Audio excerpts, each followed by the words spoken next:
कांग्रेस के संपत्ति सर्वे पर बढ़ा सियासी तापमान। आज अलीगढ़ की रैली में भी पीएम ने किया जिक्र।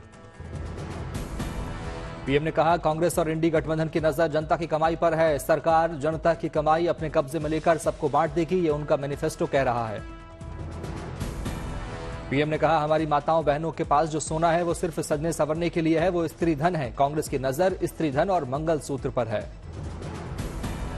हमारी माताओं बहनों की संपत्ति छीनने का भी खेल खेला जा रहा है। उनका मंगलसूत्र, उस पर उन लोगों की नजर है।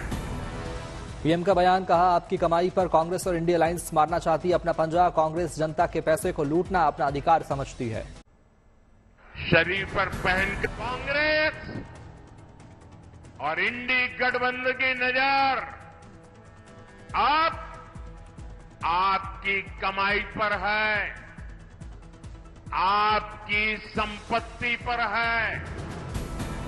पीएम ने कहा, पिछली बार मैंने आपसे भ्रष्टाचार तुष्टीकरण की फैक्ट्री में ताला लगाने की बात कही थी। आपने ऐसा ताला लगाया कि 2 शहजादों को इसकी चाबी ही नहीं मिल रही। ऐसा मजबूत ताला लगाया, ऐसा मजबूत ताला लगाया कि दोनों शहजादों को आज तक इसकी चाबी नहीं मिल रही। पीएम मोदी ने कहा, पहले आए दिन आतंकी बम फोड़ते थे, सीरियल बम धमाके होते थे, अब ऐसा नहीं होता। सीएम योगी ने कहा, एसपी बीएसपी कांग्रेस ने अलीगढ़ के विकास में डाली बाधा। जनता तीसरी बार पीएम मोदी को प्रधानमंत्री बनाकर ऐसे दलों की किस्मत पर जड़े अलीगढ़ का ताला। अब अवसर आ गया है चुनाव के माध्यम से उनकी किस्मत पर अलीगढ़ का ताला लगा करके तीसरी बार प्रधानमंत्री मोदी जी को देश की सत्ता सौंपे। यूपी के आगरा में सीएम योगी की रैली। कहा, सपा बसपा और कांग्रेस के लोग माफियाओं की कब्र पर जाकर फातिहा पढ़ते हैं। देखो, अयोध्या में रामलला का भी दर्शन करवा रहे हैं तो माफिया और अपराधी का राम नाम सत्य है भी करवा रहे हैं। दोनों काम एक साथ चल। सीएम योगी ने कहा, अयोध्या काशी ने अपने लक्ष्यों को प्राप्त कर लिया, अब बारी ब्रज की है। पीएम मोदी के मुसलमान वाले बयान पर बरसा विपक्ष। सोशल मीडिया प्लेटफॉर्म पर एक्स पर राहुल गांधी बोले, झूठ बोल रहे हैं पीएम। छत्तीसगढ़ के कांकेर में अमित शाह ने पीएम मोदी के बयान का किया जिक्र। कहा, पीएम मोदी के बयान से कांग्रेस को मिर्ची लगी है और वो सवाल उठा रही है। मोदी जी ने कल कहा, क्यों करना है इस सर्वे को? कांग्रेस पार्टी पूरी नरेंद्र मोदी पर सवाल उठा रही है। कांकेर की रैली में गृहमंत्री अमित शाह ने कांग्रेस के घोषणा पत्र में सबकी संपत्ति का सर्वे करने वाला बयान दोहराया और उस पर सवाल उठाए।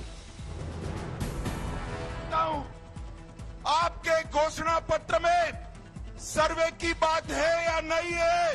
राहुल बाबा देश के नाम में स्पष्ट करें। जनता से बोले अमित शाह। कहा, कांग्रेस कहती है कि संसाधन पर सबसे पहला अधिकार अल्पसंख्यक का है। हम कहते हैं कि पहला हक गरीब, आदिवासी और दलित का है।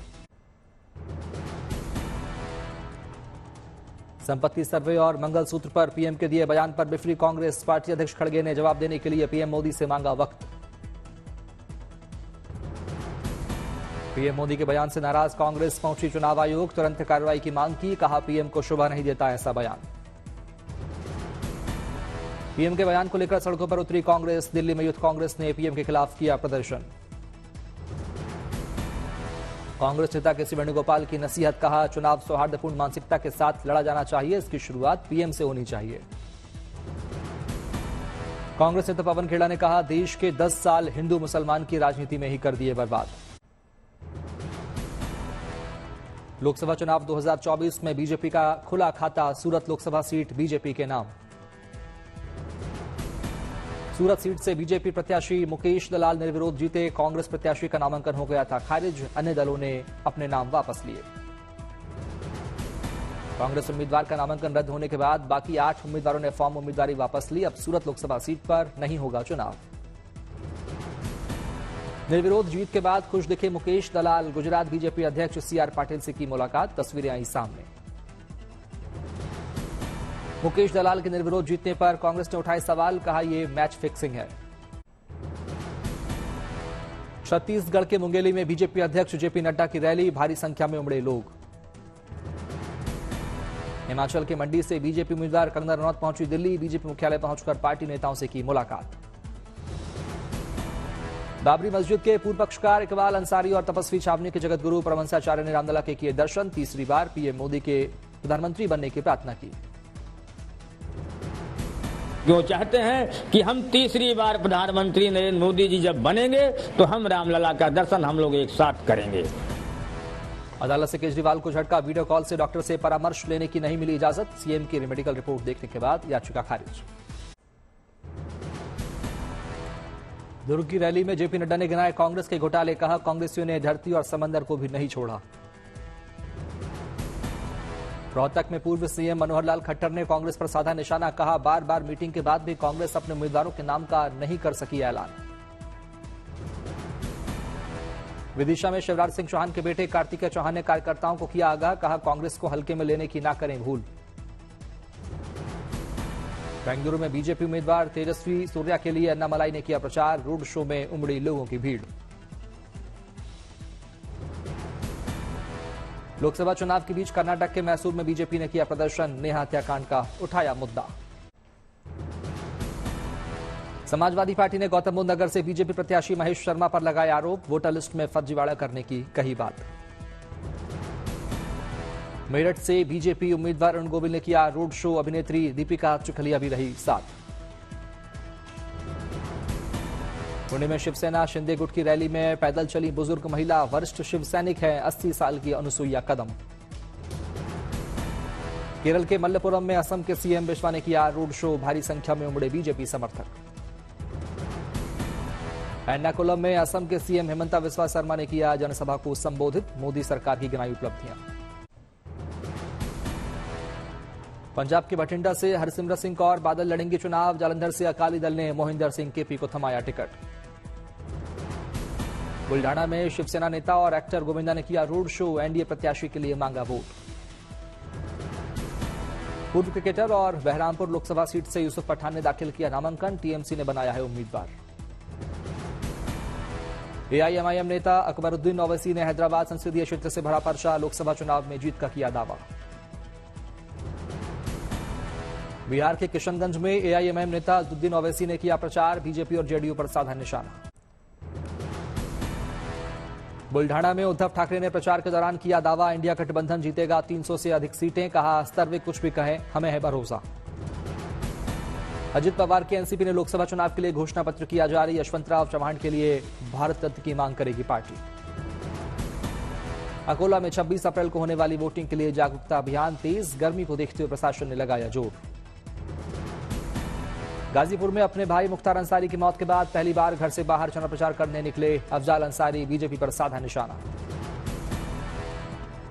लोकसभा चुनाव के बीच यूपी में पुलिस की जगह जगह चेकिंग, कानपुर में चेकिंग के दौरान 9 लाख रुपए जब्त। बागी नेता एस ईश्वरप्पा बीजेपी से 6 साल के लिए निष्कासित, येदियुरप्पा के बेटे के खिलाफ लड़ रहे हैं चुनाव। कांग्रेस ने पंजाब और बिहार की लोकसभा सीटों के लिए जारी की नई लिस्ट, बिहार के लिए 5 और पंजाब के लिए 2 उम्मीदवारों के नाम का ऐलान। कांग्रेस ने मुजफ्फरपुर से अजय निषाद, पश्चिम चंपारण से मदन मोहन तिवारी को बनाया उम्मीदवार, सासाराम से मनोज कुमार को दिया टिकट। लोकसभा चुनाव के बीच ममता सरकार को बड़ा झटका, शिक्षक भर्ती पर कलकत्ता हाईकोर्ट ने लगाई रोक, अवैध भर्ती हुए शिक्षकों को दिया वेतन लौटाने का आदेश। टेरर फंडिंग मामले में एनआईए का बड़ा एक्शन, जम्मू कश्मीर में 9 जगहों पर छापेमारी, एनआईए के साथ पुलिस और सीआरपीएफ की टीम भी रही मौजूद। राष्ट्रपति भवन में पद्म पुरस्कार समारोह का आयोजन, 132 हस्तियां पद्म पुरस्कार से सम्मानित।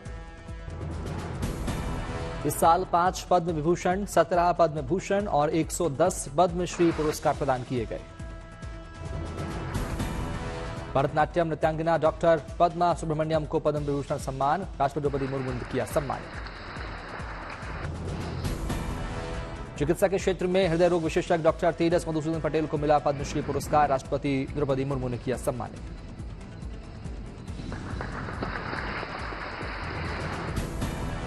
कला के क्षेत्र में दत्तात्रेय अंबादास मयालू पद्म भूषण से सम्मानित, समाजसेवी डॉक्टर सीताराम जिंदल को प्रदान किया गया पद्म भूषण पुरस्कार।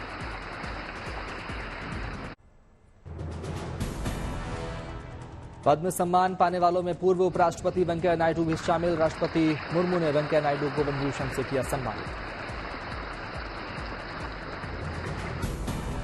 पूर्व राज्यपाल राम नाईक पद्म भूषण से सम्मानित। राष्ट्रपति ने लोक कार्य के क्षेत्र में शानदार काम के लिए दिया अवार्ड।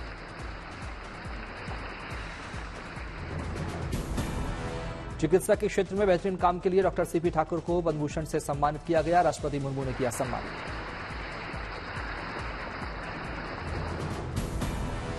अभिनेता मिथुन चक्रवर्ती पद्म भूषण से सम्मानित। कला के क्षेत्र में योगदान के लिए राष्ट्रपति ने दिया अवार्ड।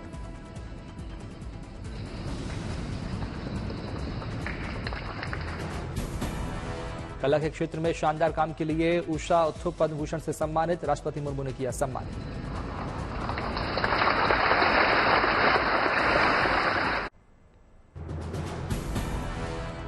अयोध्या में प्राण प्रतिष्ठा के बाद अयोध्या काशी आने वालों की संख्या में बंपर इजाफा। 2 महीने में 1.5 करोड़ पर्यटक पहुंचे काशी। 2025 महाकुंभ में संख्या और बढ़ने का अनुमान। देश भर में 23 अप्रैल को मनाई जाएगी हनुमान जयंती। दिल्ली के प्राचीन हनुमान मंदिर में तैयारियां शुरू। देश के साथ ही विदेश में मनाई गई महावीर जयंती। लंदन की संसद में किया गया भव्य आयोजन।